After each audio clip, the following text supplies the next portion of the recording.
Good morning and welcome to our latest Market Insight Webinar.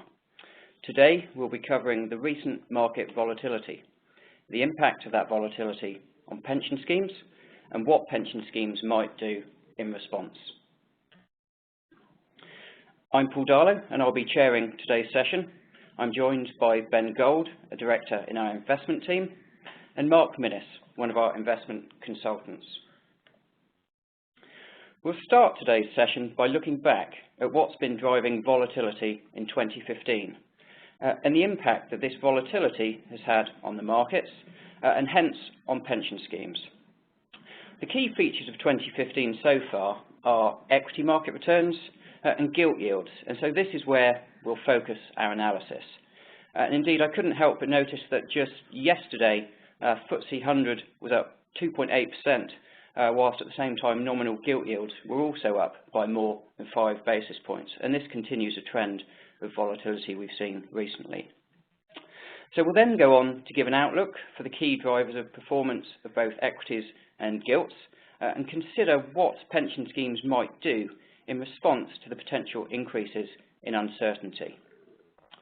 We've also allowed time for a few questions at the end of today's session, so as Sean said, please do submit questions as we go through, and you can do this by typing your question in the box shown on your screen. We'll post a Q&A document on our website shortly after today's call, covering any questions that we do not get time to answer today. So we'll start today with Ben providing a summary of what's happened so far in 2015. Thanks, Paul. 2015 feels like it's been a pretty dramatic year with lots going on. The first big macroeconomic event didn't really take place until the summer, although the foundations were built long before. This was the Greek crisis and their potential exit from the euro. On the chart, we show the performance of European equities, with points 1 to 5 highlighting key points in the timeline of the Greek crisis. Now, Greece had a huge amount of debt, equating to around 180% of GDP, which became unsustainable without further financing, known as a bailout. The anti-austerity Syriza party won elections on a mandate of renegotiating the country's debt. However, Greece's creditors and the rest of Europe were resistant to a bailout in fear that it may lead other countries such as Spain, Portugal and Italy to want to renegotiate their debt as well. As discussions between Syriza and Greece's creditors failed to find a solution, the situation in Greece rapidly spiraled downwards. Greece initially postponed its debt interest payment and then fell into arrears. You may remember this led to the imposition of bank controls, resulting in people queuing to get their money. There were large-scale protests on the streets of Athens and elsewhere. The low point of the crisis occurred when the bailout proposed by the European Commission, the European Central Bank and the International Monetary Fund, collectively known as the Troika, was rejected in a referendum. At that point, equity markets had fallen by about 10% from their earlier highs.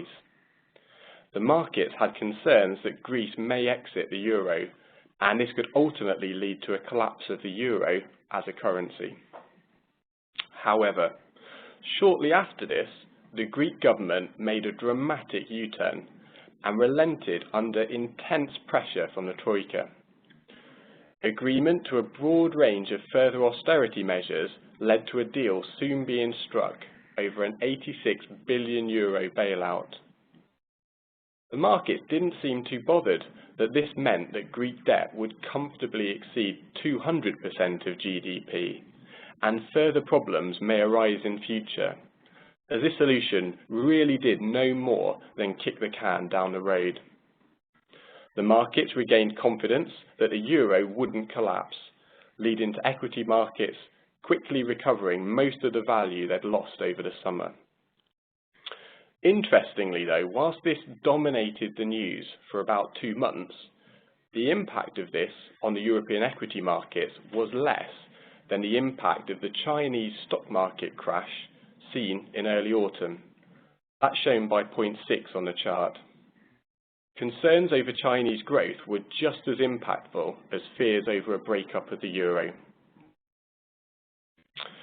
So moving on, let's look at China in more detail, because there is lots of talk about the importance of any Chinese slowdown. As a backdrop, the chart to the left shows how we've seen China's GDP grow by an average of 9% per year over the past 50 years. Indeed, growth levels have been fairly stable over the past 35 years, averaging at an even higher level of 10% per year. And there's only been 3 calendar years where growth has been under 7%. However, as highlighted in the chart to the right, over the past 8 years, growth has fallen steadily from around 14% to 7% in 2014.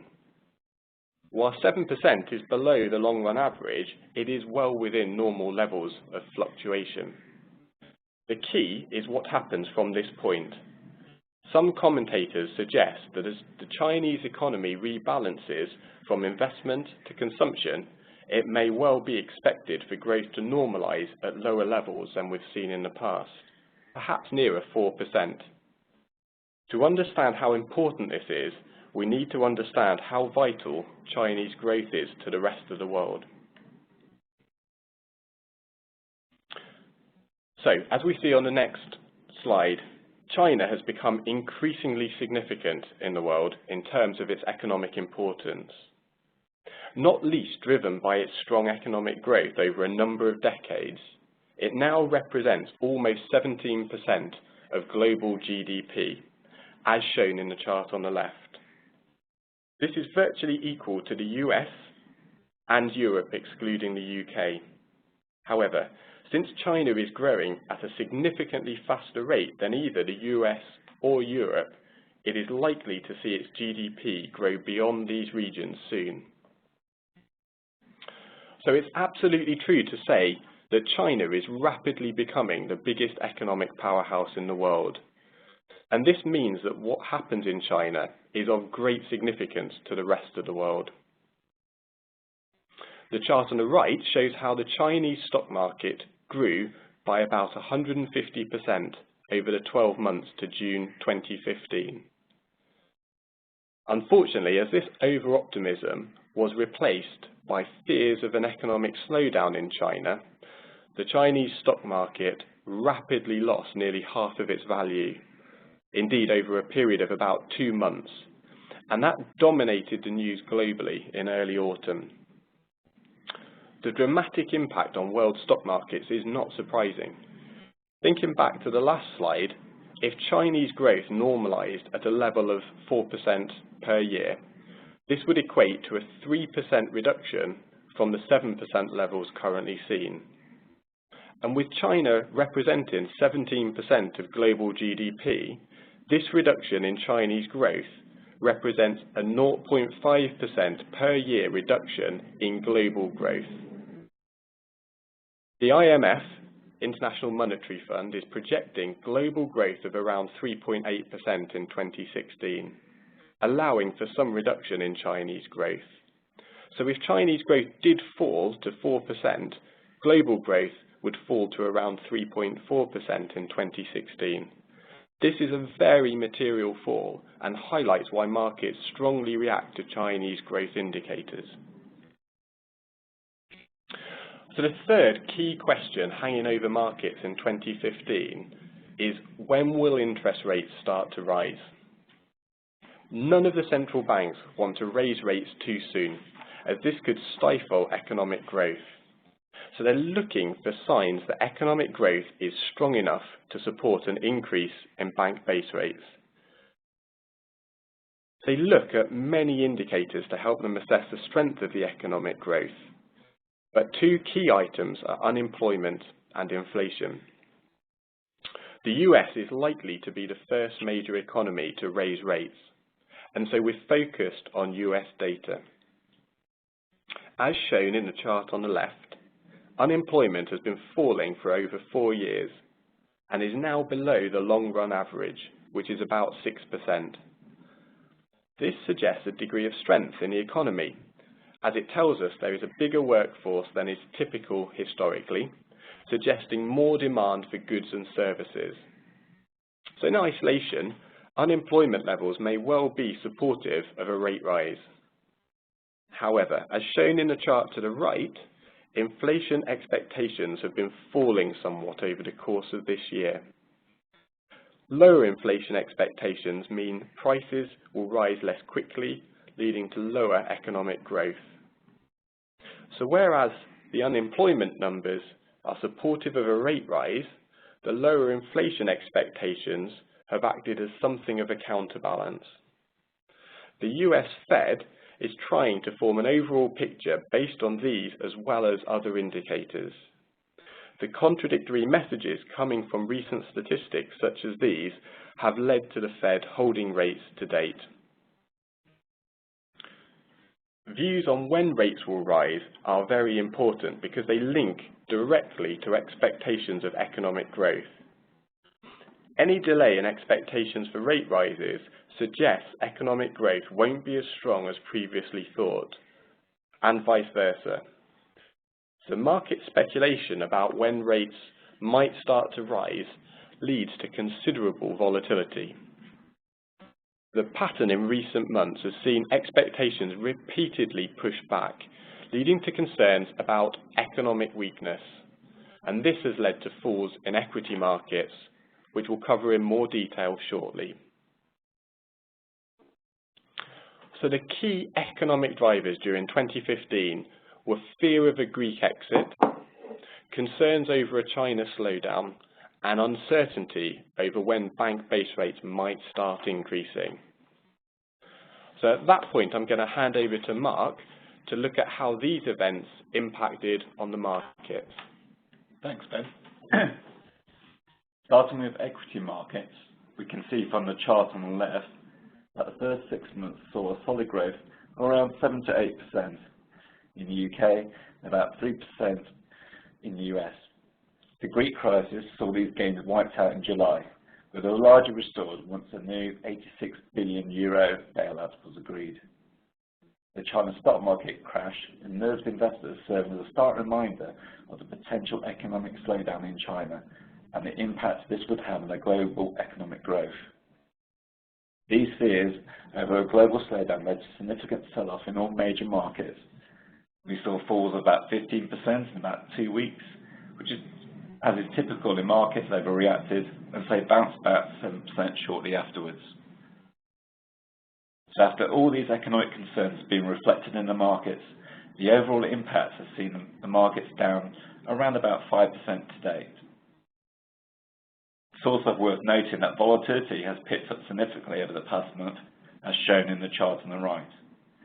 This big rise in volatility started with fears over a China slowdown, followed by concern that the Fed will continue to delay raising base rates because of economic growth is taking longer to materialise.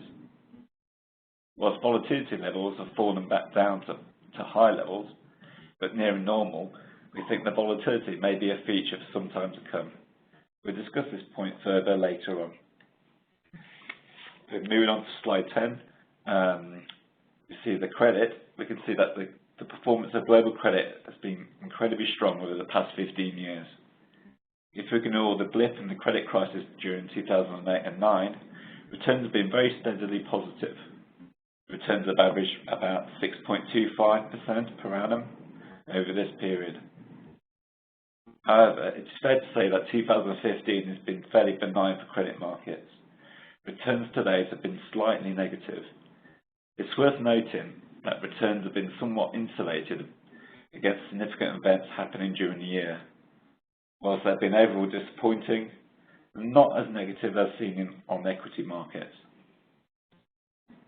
Returns on credit have followed similarly pattern as gilt returns, i.e.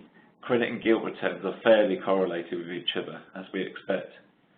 However, the impact on price movements on credit has been much smaller than gilts recently. Moving on to slide 11. The most relevant for the majority of pension schemes is the movement in gilt yields. Long-dated nominal yields started the year around about 2.15% per annum. Today, then increased marginally by around about 5 basis points to 2.2. Turning to long-dated real yields, we've seen that moved from around about -0.75% at the start of the year to just above -0.9% now. These modest overall movements mask very substantial swings during the year.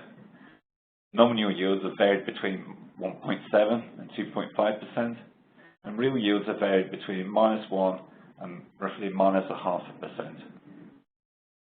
The high levels of volatility experienced by gilt yields can have a big impact on pension schemes. Gilt yields typically drive the value of pension scheme liabilities. To put this into context, a 0.8% movement in gilt yields might increase or decrease a typical pension scheme's nominal liabilities by about 12%. Similarly, a 0.5% movement in real yields can have an 8% impact on the typical scheme's real liabilities. So we're not being usual if you've seen your value of liabilities vary by more than 5% over the year to date or more. So if these levels of volatility were to continue, the time of any actions undertaken by pension schemes could have a big influence both on the impact, creating both opportunities and challenges. We now go on to look at how these movements affected a typical pension scheme. So in slide 13, you can see this chart shows how the funding position of an example pension scheme might have evolved during 2015. This scheme is about 80% funded and assume the liabilities have a duration of 15 years. Duration gives us an idea of the liability sensitivity to changes in interest rates, and 15 years is fairly typical duration. It means that for 1% change in interest rates, the liabilities might be expected to change in value by around about 15%. The scheme's assets are invested in 70% in a diversified portfolio of growth, and 30% in an LDI portfolio, maintaining about half the liability, interest rate and inflation exposure. You can see that the funding level of the scheme today is broadly the same as the position it was at the start of the year.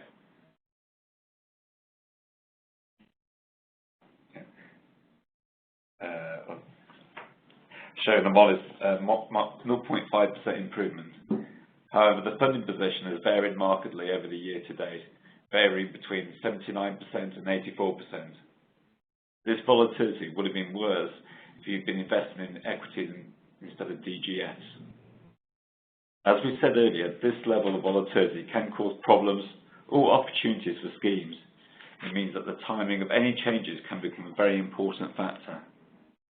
The key question is, will this level of volatility continue?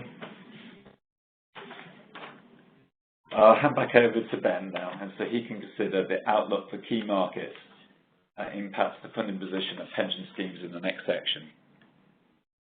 Thanks, Mark. So let's start by looking at the outlook for gilt yields. For most pension schemes, this is the million-dollar question, as this is a key factor influencing their funding position.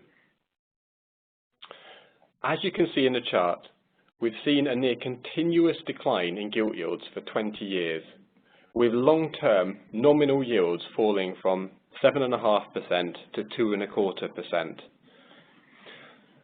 Now, I hear many market commentators, bond managers and clients suggest that yields must go up from current levels. This is certainly something that everyone involved with pension schemes would like to see, because it would result in an improvement in their funding position. As a slight aside, for many schemes, a rise in gilt yields of around 1 to 2% above market expectations would solve the pensions problem. It would mean they could invest in a portfolio of gilts and bonds, delivering those higher yields and not need any further contributions from their sponsors. If the bonds are appropriately structured, this would come with negligible funding level volatility, so the pension scheme could almost be put away in a drawer and forgotten about. However, let's return to the view that some people have that yields must rise from current levels. In essence, this means people believe that yields should return to higher levels as seen previously. Now, I hope that pension schemes aren't just backing this view because it leads to an attractive outcome. This view that yields must rise could well be right, but it needs really careful consideration, including what is the right thing to do if you do believe yields will rise. Now, I think there are two key aspects to bear in mind. Firstly, rising yields might not actually improve a pension scheme's funding position. Secondly, I would contend that there is considerable uncertainty around whether yields will materially rise, and there is at least a fair chance that yields will stay lower for longer than people might think. So let's explore these points in more detail. So the start point for considering what might happen to gilt yields is not where they are today, but what movements are already priced into the future. In the chart on this slide, the dotted line shows you the yield curve today. The solid grey line, however, shows you where the yield curve is expected to be in 3 years' time. This movement in the yield curve is already priced in. If we look at bonds with a term or maturity of, say, 15 years, we can see that rises in yields from about 2.35% to 2.65% are already priced in. So yields would need to move above this to the green area on the chart to result in a lower liability value for a pension scheme. If yields are anywhere within the red area, the liability values would be higher in 3 years than they are today. So if rates rise from current levels, as per the dotted line, but do so more slowly or to a lesser extent than priced in under the grey line, all else being equal, a pension scheme's liability value will have increased and the funding position will have worsened. So I'm guessing that some of you may be thinking, but if that's what the market is pricing in, surely that must be the expected position, and therefore there's a 50-50 chance of being either side of this expectation. A simple analysis shows us that the market may not be a good predictor on the likely outcome. So this next slide shows us some useful analysis in regards to that point. This picture shows the market's expectation for how Bank of England base rates might be expected to move at various points over the past 5 years. The different blue and green lines show the expected path for base rates. However, the red line shows the actual path of base rates. What this clearly shows is that the market has continuously anticipated Bank of England base rates to rise more rapidly than they actually have. So the market is poor at predicting today what future base rates and hence longer term yields might be. The markets are continuing to price in material base rate rises. The market is predicting base rates of 1% by the middle of 2017, 1.5% by the middle of 2018, and 2% by the middle of 2019. Perhaps the market's expectations will be right this time. Who knows? Now, for pension schemes, long-term yields are far more relevant than shorter-term cash rates. So let's move on just to think about this for a moment. At the longer end of the curve, I'd contend that the driver of yields is little to do with economic fundamentals and much more to do with supply and demand. On the left, we can see that the entire value of all outstanding gilts is currently about £1.4 trillion. This compares to pension scheme liabilities, which are around £2 trillion.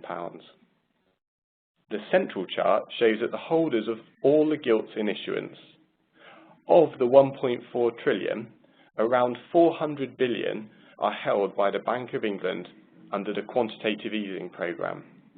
It's likely that these will be held to maturity, meaning the real size of the gilt market might be closer to just £1 trillion. Now, since pension schemes and insurers already hold around another 400 billion, the available market might be no more than £600 billion sterling. And this is the available market for all those wanting to buy, not just pension schemes. Further, the chart on the right shows that new supply isn't likely to help. The government is very slowly starting to reduce the country's deficit, meaning net gilt issuance is expected to fall over the next few years to virtually nothing. If we also focus on the bias in pension scheme appetite for longer dated gilts and inflation-linked gilts, the mismatch between supply and demand is exacerbated further.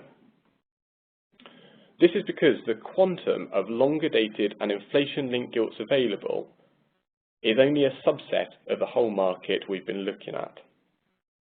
So if yields were to rise, pension schemes' funding positions would improve. The typical response if this happens is for schemes to want to de-risk by buying longer dated gilts.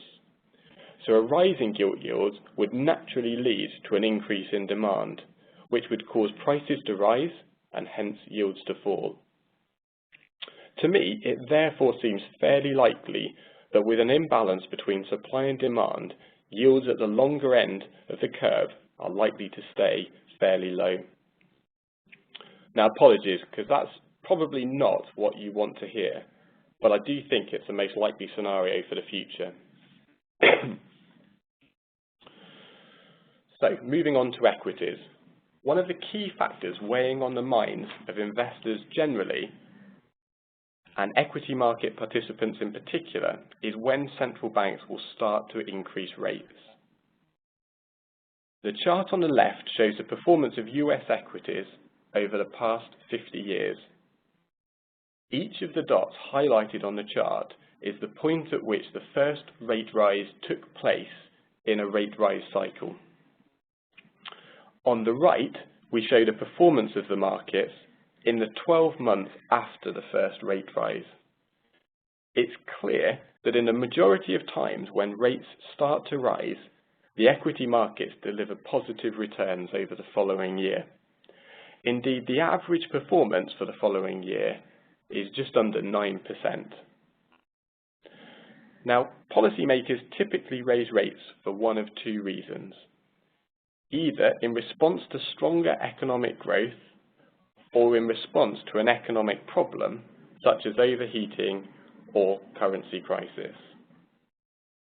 Unsurprisingly, markets tend to do better when rates rise under the first scenario rather than the second.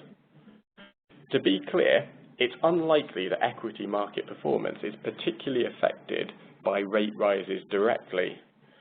It's more the message they convey about the expectations of the central banks about future economic growth. The central banks are deemed to have better information about the strength of the economy, so markets tend to react strongly to any information gleaned from central bank action. Since rate rises are currently being paused as policymakers seek comfort that economic growth is sufficiently strong to support a rate rise, it may be reasonable to assume that equity performance is more likely to be positive than negative once rate rises begin. The problem is the uncertainty over whether economic growth is strong enough to support rate rises. This has been driving recent equity market performance and volatility and is likely to continue to do so for some time, even after the first rate rise when it comes. Each time the US Fed delays raising rates against market expectations, the market takes this as evidence that economic growth is less strong than expected, and so volatility increases, usually as equity markets take a tumble. We've seen this in stark evidence over the last couple of months as concerns over Chinese economic growth has led to the Fed not raising rates, in turn causing equity markets to fall and volatility to spike. To me, it feels like we're in a period where every news item has a big impact on the equity market. Any news is projected by the market to either be evidence of a stronger economic recovery than previously thought, or a weaker one.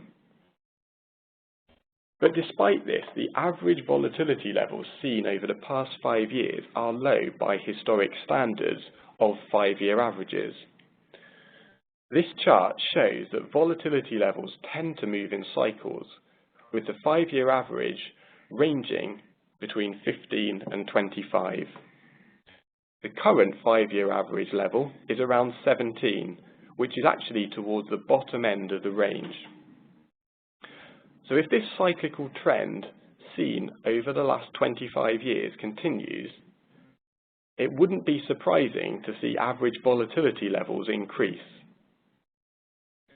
And if we think about the high levels of uncertainty over the current state of the economic recovery and how this will develop in the coming years, this is also probably supportive of further volatility in equity markets. So with volatility levels likely to increase, investing in equities may give you some sleepless nights over the next few years. As a slight aside, we'd also note that increases in volatility mean that it is more likely that active equity management could deliver performance that materially deviates from their benchmark, for good or for bad. So to summarise, in our view, we think that gilt yields may not rise as much as pension schemes would hope, and equity markets may well remain volatile. So let's consider what pension schemes might do in response to that. So let's start with considering any actions around hedging liability risk. In the long run, interest rate and inflation risks are risks that are expected to be unrewarded. So in the absence of any view about current pricing, your start point should be to fully or nearly fully hedge these risks. If you do have any view on current pricing, this should be carefully considered, factored into what an appropriate amount of hedging to have in place, if any.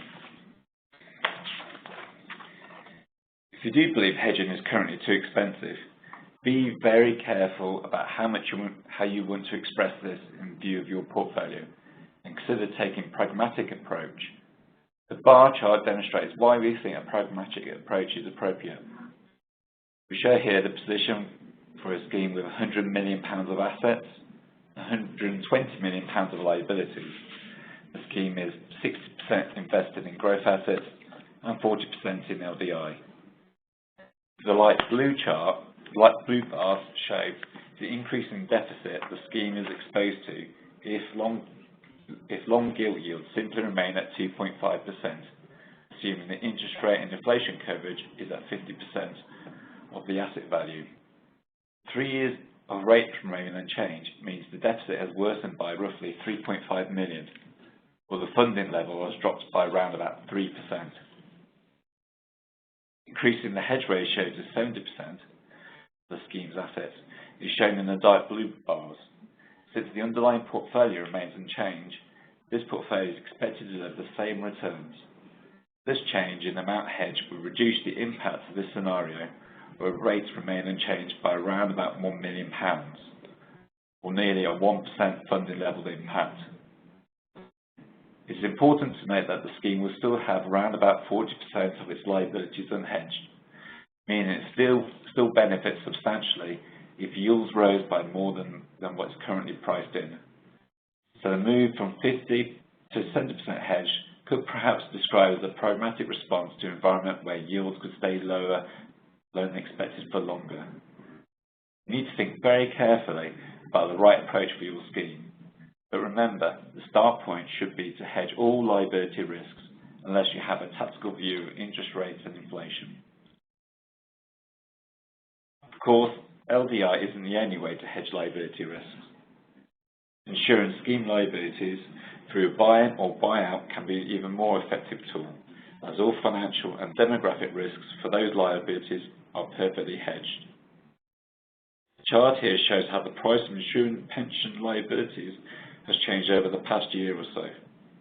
The difference between the best and worst pricing levels for a typical population of pensioners over this period equates to around about 4%, or £1 million for a £25 million worth of liabilities.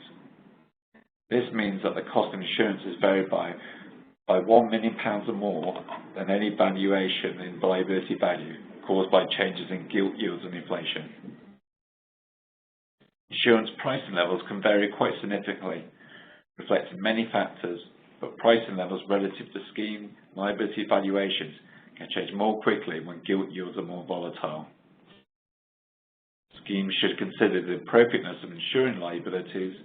Where it's deemed attractive, schemes should reflect the opportunity presented by more volatile gilt yields by putting in place a process for monitoring the pricing to try and capture more appealing pricing points. So moving on to growth assets. All investors are really looking to generate growth with as little volatility as possible. To achieve this requires a degree of diversification. In an environment where uncertainty is high and volatility a risk, ensuring your scheme is suitably diversified seems sensible. An important aspect is to ensure your growth assets are truly diversified. This means thinking about the drivers of return for different assets and how diversified different drivers of return really are. Different assets can then be mapped across these drivers and an overall portfolio constructed that is genuinely diversified. At Xafinity, we consider 4 different characteristics as being good potential drivers of stability, as set out on the picture. Firstly, portfolios containing a persistent broad range of asset classes can deliver stable growth, for example, diversified growth funds. Secondly, funds utilising manager skill to identify non-correlated investment ideas, such as absolute return funds, are another tool that can be used. Portfolios of illiquid assets can generate high levels of stable growth, for example, private debt. And finally, portfolios focused on assets providing contractual income can lead to more stable performance. Diversified lending is well worth exploring in this space. So ideally, you'd combine investments that use these different drivers to further reduce volatility. We saw in 2008 and 2009 that many supposedly diversified portfolios did not perform as expected because correlations increased during this time of crisis. Trying to avoid this is worthwhile, especially if we think volatility might be a feature for some time. So one final thing to discuss is the importance of focusing on income. We see many schemes becoming cash flow negative, driven by 2 factors. Firstly, as their liabilities become more mature, the amount of benefit outgo increases. And secondly, as their funding positions improve, the next actuarial valuation often results in a reduction in sponsor deficit contributions. Without cash flow generative assets, schemes would have to disinvest to be able to pay out their members' benefits. Now this is okay. It's what the assets are there for after all. However, it can cause real problems when markets are volatile.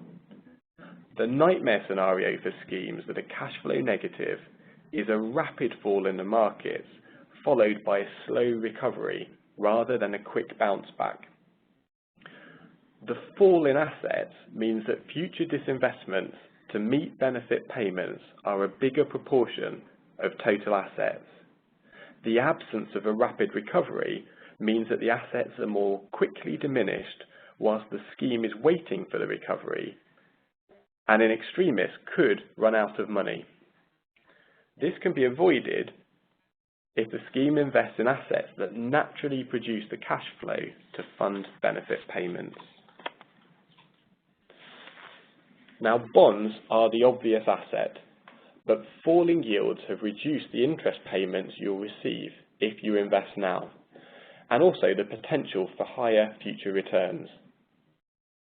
Using diversified lending, which invests much more broadly across the bond investment universe and focuses on investments with a high chance of being paid back, means cash flows are more certain and higher returns can be achieved.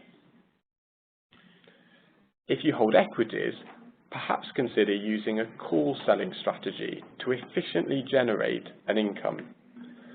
The chart on the right shows an equity investment simply using disinvestments to generate cash, as per the dark blue line. The light blue line shows the impact of generating the same level of income, but where some of the upside is sold to provide some of the cash income. In this example, the upside sold is all returns over 2% per 2-week period. You can see over the past 25 years, this has substantially boosted returns and reduced volatility. The sale of upside has only very rarely bitten. This works because purchasers of downside protection are willing to pay a premium for the insurance, which you can pick up when you're on the other side of the trade. This is a good example of the potential benefits from investments that may be considered slightly unusual. Be prepared to consider a broader range of solutions than may historically have been available.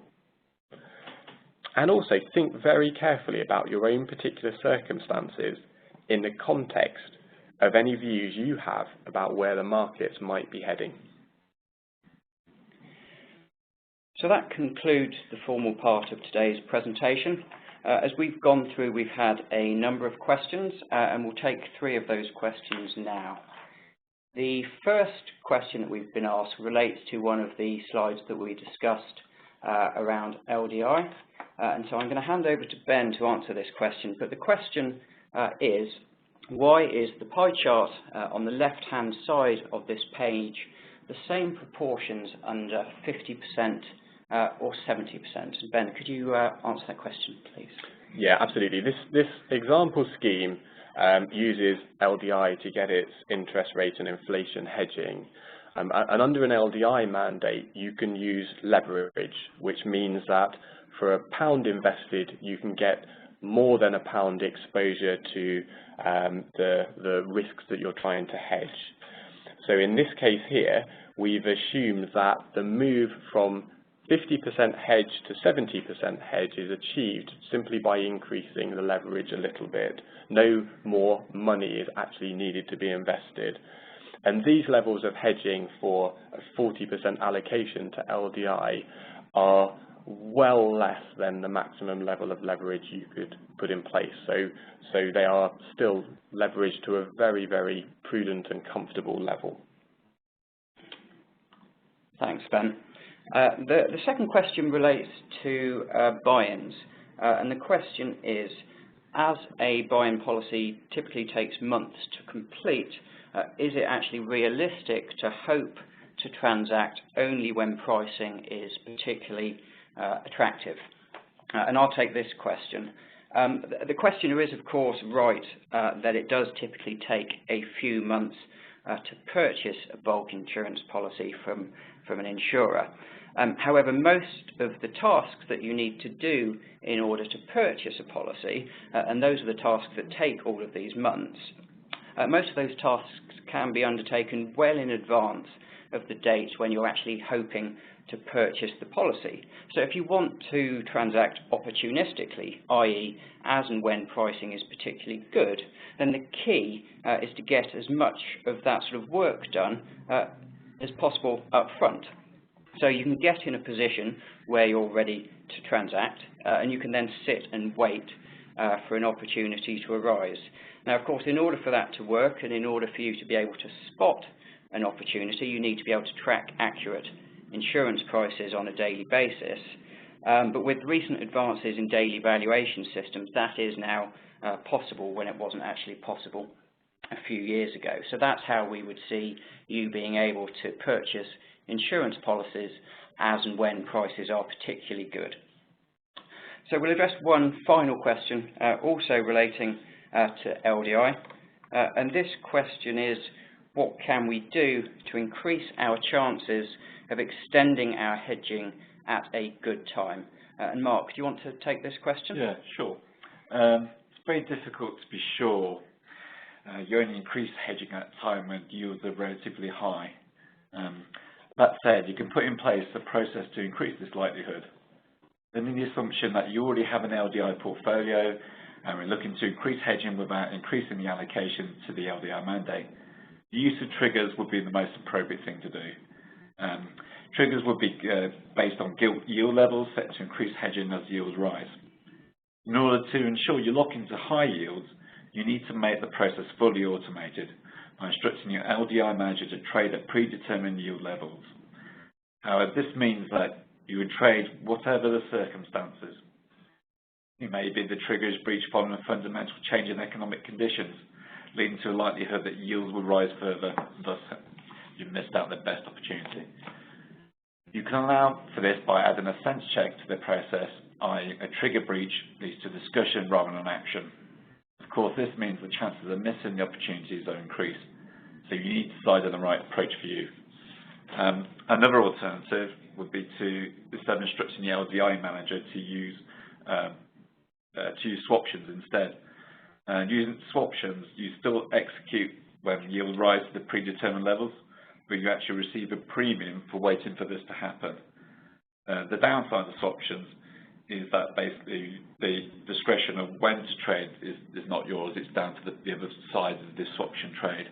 And also there's an element of basis risk, the risk that the yields that you want to trade may be based on yield real rates, but those can be quite expensive, so the best implementations through nominal rates. It's another source to gain income for the pension scheme. And just to add one further point on that, it's worth bearing in mind that if you don't already have an LDI mandate, getting the right manager with the right range of bond, gilt or LDI funds in place today means that you're better placed to take action at a more opportune time in the future. Thanks. We've had one other question come through also on the subject of LDI, so we'll take that question as well. And this question is, why would you have an LDI investment and not leverage it to the fullest extent possible? And I'll ask Ben if you could take that question, please. Sure. So for some schemes, using the maximum amount of leverage is absolutely the right thing to do. If they are trying to pursue a strategy to get the maximum amount of interest rate and inflation hedging, but really need to drive out high levels of investment return, and so need to use a minimum amount of assets to achieve that liability hedging, using the full amount of leverage is probably sensible. But it does introduce some risks. The more leverage you have, the more quickly you could see a situation arise where rates rise and you need to top up your collateral because the leverage has risen to unsustainable levels, and you therefore need to sell some of your growth assets to provide the extra collateral. Some schemes are in a position where they effectively just don't need to work their LDI as hard as that. You know, they may need a lower level of overall returns, or they may just feel that the risks associated with higher levels of leverage are too great for them. And in those circumstances, then using LDI may still be sensible, but just easing back on the amount of leverage may create a better investment strategy for their specific circumstances. Okay, thank you, Ben. We'll now bring this webinar to a close. As I said at the start, a recording of the webinar will be available on our website in the next few days, and also on our website we will place a Q&A document covering all of the questions that we asked today. If there's any of the topics discussed today that you would like to cover in more detail, then please don't hesitate to contact your normal Xafinity consultant, or you can speak with Ben or Mark, whose contact details are shown on this slide. So thank you all for joining. I hope it's been a good use of your time, and I'd just be very grateful if when you exit you would just spend a minute completing the feedback form that should pop up when you leave. Thank you very much and have a good day.